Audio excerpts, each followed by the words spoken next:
Hello everyone, hello parents. Today our topic is daily speech practice for your child at home.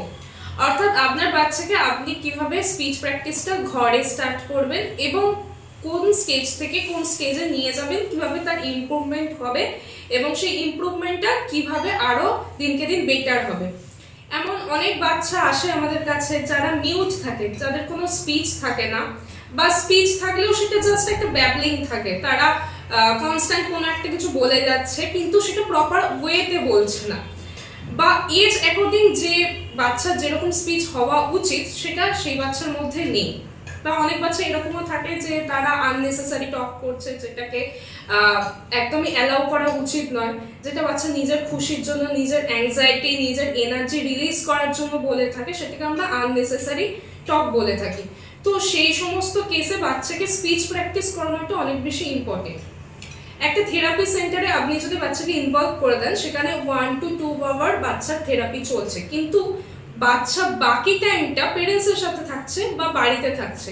তো কিভাবে বাচ্চার speech প্র্যাকটিসটা করাবেন এবং সেটা কতটা ইম্পর্টেন্ট, এবং এই স্পিচ প্র্যাকটিস বাড়িতে করানোর পরে তার কত কি ইমপ্রুভমেন্ট ঘটছে, সেটা অনেক বেশি ইম্পর্টেন্ট একটা বাচ্চার ক্ষেত্রে। তো অটিস্টিক বা ADHD এই ধরনের প্রবলেম, এই ধরনের ইস্যুস যে বাচ্চাদের মধ্যে থাকে, তাদের মধ্যে একটা খুবই কমন সিমটম হচ্ছে স্পিচ ডিলে, অর্থাৎ স্পিচ তাদের মধ্যে থাকে না, বা কোনো কোনো বাচ্চার ক্ষেত্রে থাকলেও সেটা প্রপার ওয়েতে থাকে না। তো সেই সমস্ত বাচ্চার ক্ষেত্রে স্পিচটা আনা অনেক বেশি ইম্পর্টেন্ট। তো আজকে আমরা ডিসকাস করব কিভাবে বাচ্চার মধ্যে স্পিচ প্র্যাকটিস, বাচ্চাকে মধ্যে স্পিচটা আনবেন এবং স্পিচ প্র্যাকটিস কিভাবে বাচ্চার চালু করবেন।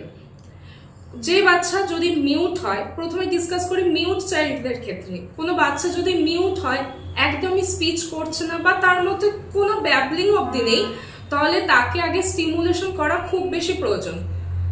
মাউথ এক্সারসাইজ, যেটা তার মাউথের ভিতর এবং আউটলাইন দুটোতেই তার মাউথ মুভমেন্ট হবে, তার ফলে তার স্পিচ আসবে।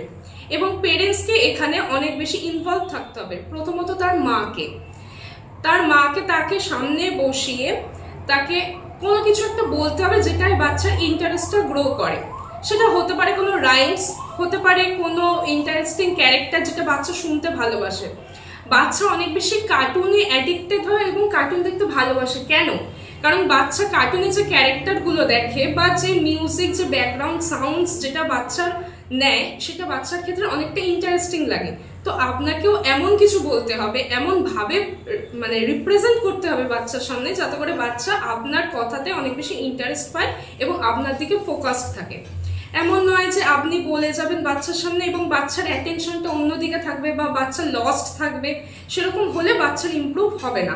বাচ্চার অ্যাটেনশনটা পুরোপুরি আপনার দিকে রাখতে হবে এবং তারপরে আপনি কিছু একটা বলবেন। সেটা হতে পারে কোনো অ্যানিমেলসের সাউন্ডস করে দেখান, ক্যাট কীভাবে ডাকে, ডগ কীভাবে ডাকে, সেরকমভাবে স্টার্ট করতে পারেন। এরপরে বাচ্চার যখন ব্যাবলিং স্টার্ট হবে, বাচ্চা আপনাকে কপি করতে স্টার্ট করবে। প্রথমে কোনো বাচ্চা স্পিচ করতে স্টার্ট করে না, বাচ্চা আপনাকে কপি করবে। আপনি যে ওয়েতে বলছেন, কিভাবে বলছেন, সেটাকে কপি করতে স্টার্ট করবে।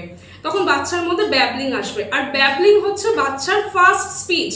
বাচ্চা তখন আপনাকে বলতে শুরু করবে। আপনি ধরুন ফ্যামিলির কারোর সাথে তার ইন্ট্রোডিউস করাচ্ছেন, যে বাবা, মাম্মা, ঠাম্মা, তখন বাচ্চা আপনার মতো করে বলতে শুরু করবে, বাবা, বাবা, মাম্মা, এরকম ভাবে বাচ্চা স্পিচটা ফার্স্ট ডেতে মানে যখন স্টার্ট হবে তখন এইভাবে স্টার্ট হবে। তখন তাকে অনেক বেশি করে আ, ও, ই এই সমস্ত ফোনেটিক সাউন্ডসের প্র্যাকটিস করাতে হবে, যাতে করে বাচ্চার মধ্যে সেই সাউন্ডসগুলো ইমপ্রুভ হয়, যে কোন সাউন্ডটা কখন বলতে হবে এবং কিভাবে প্রেজেন্ট করতে হবে।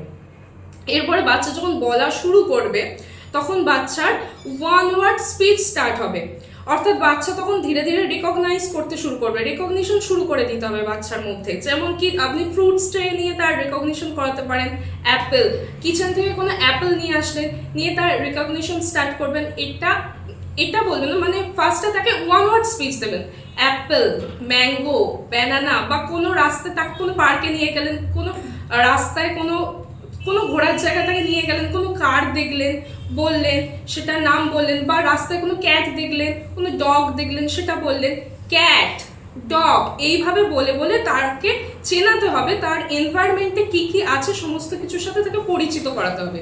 এরপর বাচ্চা যখন ওয়ান ওয়ার্ড স্পিচ এসে যাবে প্রপার ওয়েতে, তখন তার টু ওয়ার্ড স্পিচ শুরু করতে হবে। অনেক বাচ্চা প্রথম থেকেই ওয়ান ওয়ার্ড স্পিচ করে থাকে, তাদের মধ্যে ব্যাবলিং থাকে না, তো খুব প্রপারলি ওয়ান ওয়ার্ড স্পিচ বলে থাকে কিন্তু টু ওয়ার্ডস থাকে না। তখন বাচ্চার এজ অ্যাকর্ডিং তাকে টু ওয়ার্ড স্টার্ট করতে হয়। আর যে বাচ্চার ক্ষেত্রে কোনো স্পিচই থাকে না তাকে ওয়ান ওয়ার্ডস থেকে স্টার্ট করতে হয়। এরপরে বাচ্চাকে টু ওয়ার্ড স্পিচে নিয়ে যেতে হবে, অর্থাৎ এটা ক্যাট, ওটা ডগ, এটা টেবিল, ওটা বোতল, এইভাবে বলে বলে তাকে বিভিন্ন জিনিসের টু ওয়ার্ড স্পিচ স্টার্ট করতে হবে। এরপরে আপনি কালার রেকগনিশন করাতে পারেন, তুমি কি কালারের জামা পরে আছো, বাচ্চা হয়তো রিপ্লাই দেবে না, তখন আপনি ওর রিপ্লাইটা ওর সামনে বলে দিন যে এটা রেড, তখন বাচ্চাও চিনতে শিখবে, কালার রেকগনিশন হবে এবং বিভিন্ন কিছুর সাথে তার পরিচিতিটা বাড়বে। এরপরে বাচ্চা যখন ধীরে ধীরে টু ওয়ার্ড স্পিচ প্রপার চলে আসবে, তখন আপনি সেটাকে থ্রি ওয়ার্ডসে কনভার্ট করতে পারেন বাচ্চার এজ অ্যাকর্ডিং।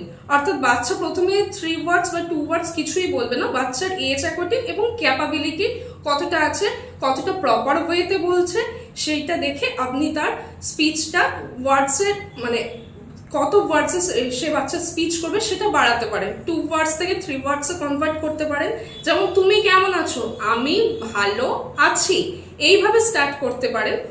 এরপরে যখন বাচ্চা থ্রি ওয়ার্ডস করবে সেখান থেকে ফোর ওয়ার্ডস, ফাইভ ওয়ার্ডস, মানে একটা প্রপার সেন্টেন্স মেক করা বাচ্চাকে শিখিয়ে দিতে হবে। বাচ্চা কিভাবে একটা প্রপার সেন্টেন্স মেক করবে এবং তার এক্সপ্রেশনটাও সে সেখানে এক্সপ্রেস করবে।